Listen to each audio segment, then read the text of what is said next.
Hey everybody, it's Durger time. Welcome back to another episode of Total Extreme Wrestling 2016, Billy Corgan's NWA. So we are here middle of February 2018. We've done, I believe, 2 shows so far. We're about to get started on another. And so let's go ahead and go forward here. Now, I was thinking about starting a TV show, but looking at the losses that we're getting here in revenue, I don't know if it's the right move yet. We might still be doing maybe 2 shows. Maybe we'll even go back to just doing 1 show and then like a mega show every other month or something like that. Because it's starting to cost us a lot of money to run this. Last week in January, we had $32,000 in worker fees, $17,000 in show costs, and just production was $75,000. Now, some of that, I think $50,000 was just getting us up to standard. But time will tell this month. We'll see how much we're actually losing after we do our second show. We did have $44,000 in ticket sales for our last show, so and $6,000 in sponsors. This is not bad. Some little bit of merchandise, but workers cost $20,000. About production work cost about $20,000, and then show costs were about $18,000. So we're basically breaking even every show, a little bit less. So, I mean, it's doable. We have money in the bank. It's not like we're going to go broke anytime soon, but we're not going to grow at this rate. We do have NWA Presents Championship Wrestling, which is a 2-hour show in 13 days. So we could look at maybe that might be our last, bi-weekly show, maybe. We'll have to see how we do there and see if we're going to grow. Let's go ahead and take a look real quick at what we have for our roster. We haven't made any additions yet. Some people in the comments had some good ideas. Maybe some people we have to add. I hear apparently Ryback or Ryan the Silverback Reeves apparently just changed his name recently, is what one of the commenters said. So he can legally call himself Ryback. So maybe we'll have to change that. Though I like the idea of him still being the Silverback in sort of this knockoff faction. Is kind of fun. We'll have to look at that and see what we're going to do here. We still have some injuries, so our tag teams, we might want to look at maybe adding some extra people to the roster in general, though, because I'm looking at this, and it seems pretty light. If you look at it, though, we have several main eventers. A lot of these are people who are not really using that much. We're really focusing on Nick Aldis right now, who is the actual NWA champion and our current NWA championship member. And we obviously recently just added Ryback into the situation with being the lackey to Pinky George III.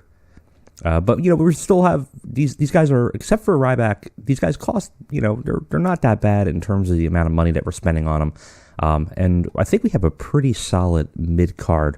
So I don't know if we have to hire anybody extra. If we do hire anybody in between shows, we might hire maybe a few extra tag team members just to get that tag team division going. So let's go ahead. Let's fast forward here. We'll see if anything happens in between these 13 days, and we'll get started on the next show. All right. Looks like we were back right before our next show. Let's go ahead here. See. Looks like we've got some mail. Nothing really in the news for us. Looks like some of our signees are re-signing for other promotions, which is fine. We're using a paper appearance, so it doesn't really matter. Let's see here. Extension offer. Yeah, Chikara. Sigmund's back. Okay, maybe we'll actually have our tag team champions available. Tyler Bate gone from WWE. Fully fit. Extension offer. Complaint. Yeah. I didn't push you yet because you weren't here. Stop it. DJ Hyde's fine. So his broken rib is no problem anymore. All right. All looks good. Nothing crazy. Let's go ahead and go to our next show. All right. So we do have our pay-per-view on demand with the CW. For some reason, they are doing pay-per-views for some reason. I have no idea why, but that's fine with us. It would give us a little bit of money. We do have a locker room incident. Let's go ahead and see what is going on. Candice LeRae, what are you doing? Failed to show up for a scheduled meeting with a road agent as her employer, and have to choose how to deal with the situation. I mean, it's not the end of the world. Stern warning. It's been handled good. And Kahagas, what's going on with you? Turned up very late, breaking locker room rules. A slap on the wrist is fine. He got worse from it. That's not a big deal, though. 62% backstage rating isn't horrible. Ryback and Stu Bennett have a good relationship. Candice LeRae has a strong friendship with Bull James. But, you know, we have no locker room leaders still. Still have the backstage rules are having a negative effect. I don't know why. I didn't really set anything crazy. We'll have to look at it in between the shows, but there's nothing really happening on here that should be like, they can't smoke, they can't drink. I don't think that's that crazy. And of course, my skills as Billy Corgan are a little lacking in terms of leadership, which is hurting it. But 62% is not bad, and everybody is a positive influence. We don't have any negative influences on our staff.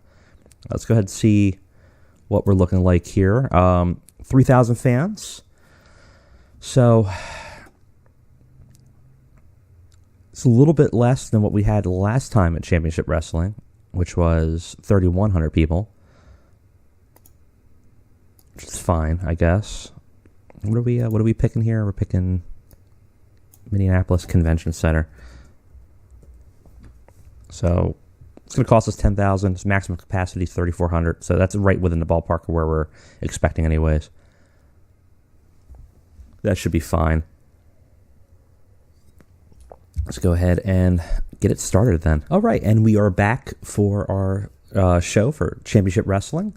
We're doing a little bit smaller of a show, only 91 minutes, 10 segments, just because we do have a third mega super show, our first super show, 10 Pounds of Glory, which I think is the following week. So I want to save a little bit of money, save some of our punches. It's almost sort of a carryover go-home show for that first mega show. So let's go ahead and go forward. So we started off with a women's division match between Ashley Vox and Tenille. Apparently a subpar wrestling and little heat. Emma defeats Ashley Vox in 4 minutes by a submission. Ashley Vox got a good rating for her old school heel gimmick. Got the show to a strong start. Crowd got hotter. So, I mean, did what it needed to do, which isn't bad. Their performance isn't that great. We do need a D-, I believe, for our pay-per-view rating. Otherwise, the CW will get mad. Because it's not like they don't have a bunch of trash on their network anyways. All right, we go ahead with another women's division match between Candice LeRae and Santana Garrett. This is actually going to be a semifinal qualifier for our quasi-tournament for the women's division. Candice LeRae had defeated Rachel Ellering before in the very first championship wrestling match, and Santana Garrett got kind of a buy-in because we don't have enough competitors. Candice LeRae defeats Santana Garrett in 10 minutes by submission with a moonsault, or by pinfall with a moonsault press. Good match, D rating here.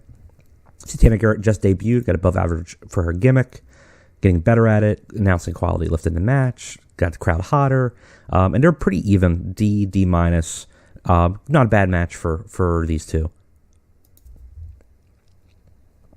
And of course, we get a little bit of a announcement saying that we will be seeing Tenille take on Candice LeRae at 10 Pounds of Glory for the women's championship that is currently vacant. We will not pre-book that right now. That's fine. All right. We have a little short squash match between Ryan Silverback, a.k.a. Ryback Reeves, versus Chris Dickinson. Ryback defeats Chris Dickinson in 3 minutes by countout. Match is poorly placed. They were already hot. I didn't expect them to get hot, so I was kind of surprised by that. But we kind of had like an all-out match here. C for Ryback, E+ for Dickinson's. Overall, D- isn't bad. Just about where we need to be.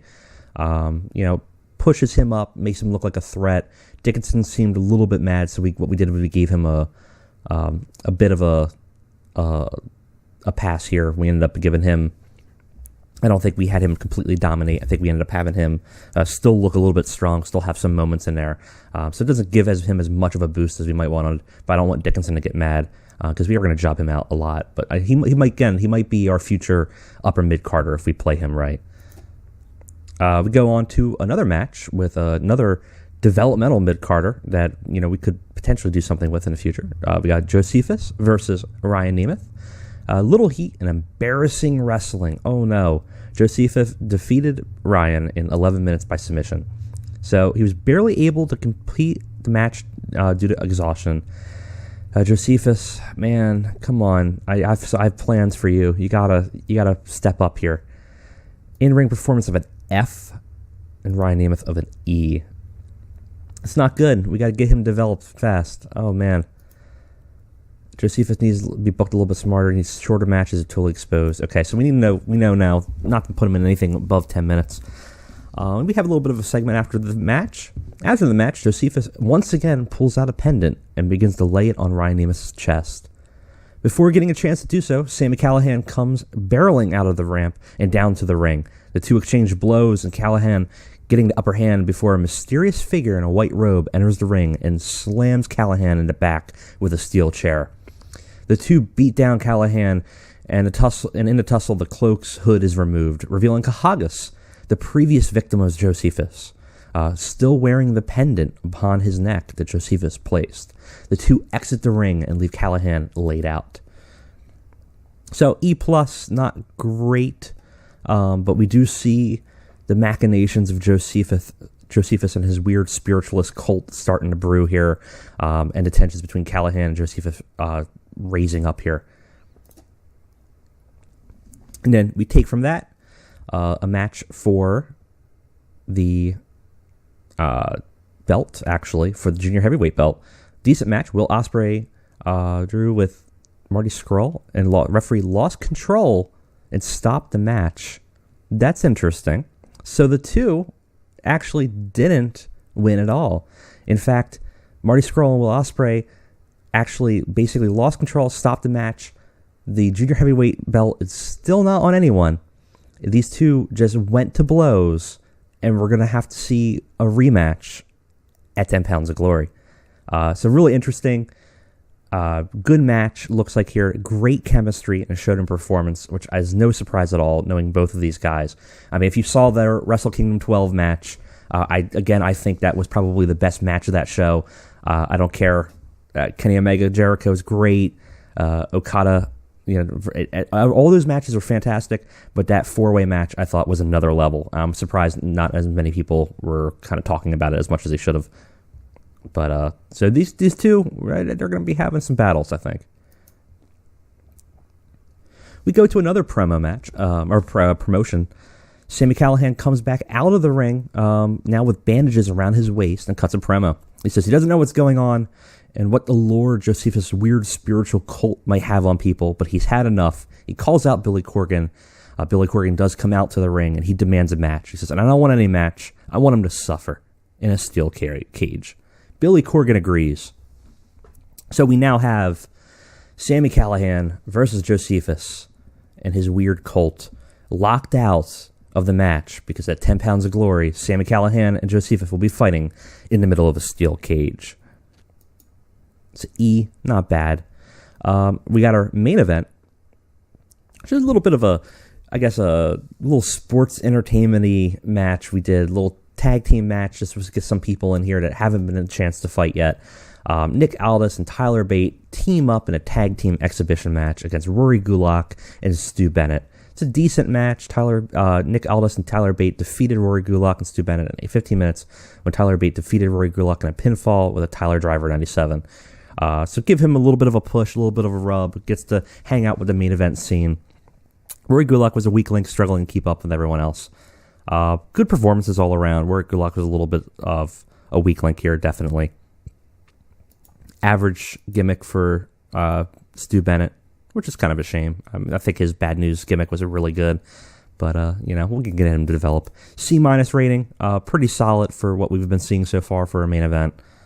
Nick Aldis doesn't get the pin. Tyler gets the pin, gives him a little bit more of a rub, but being around this crew is going to help him in the future, which will be nice.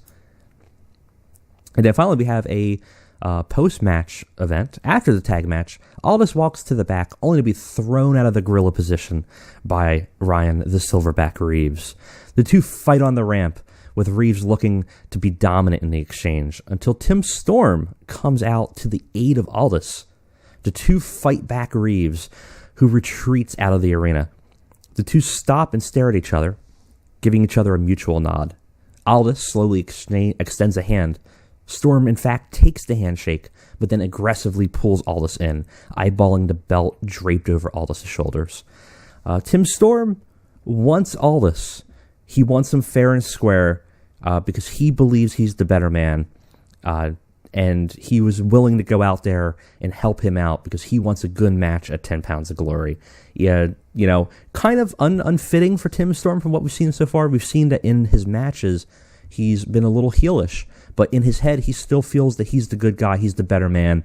We'll see how this plays out at 10 Pounds of Glory. But it's definitely an interesting change of pace for the two.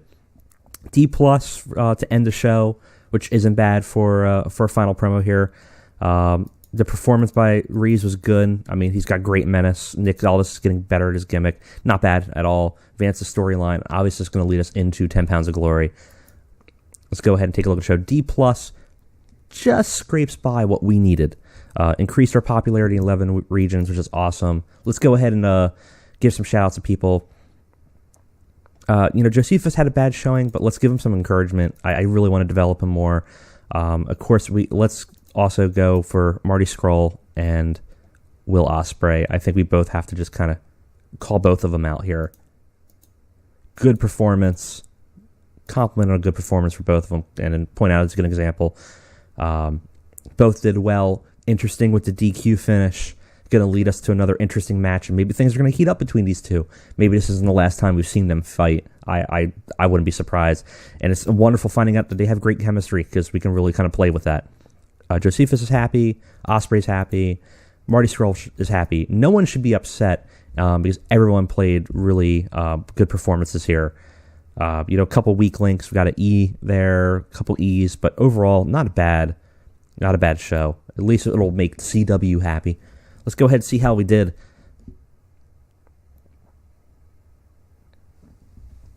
Go fast forward here real quick. All right. Check our emails real quick. Time to heal. Tyler Bates, little hurt. That's fine. Buy rate, still less than 1%. Marty Scurll can't kick the work that end. I don't know what you're talking about, Raven.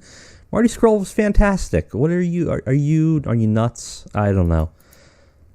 I don't know about that one, but Ospreay's too small. Yeah, well, everybody's too small to you, Ryback.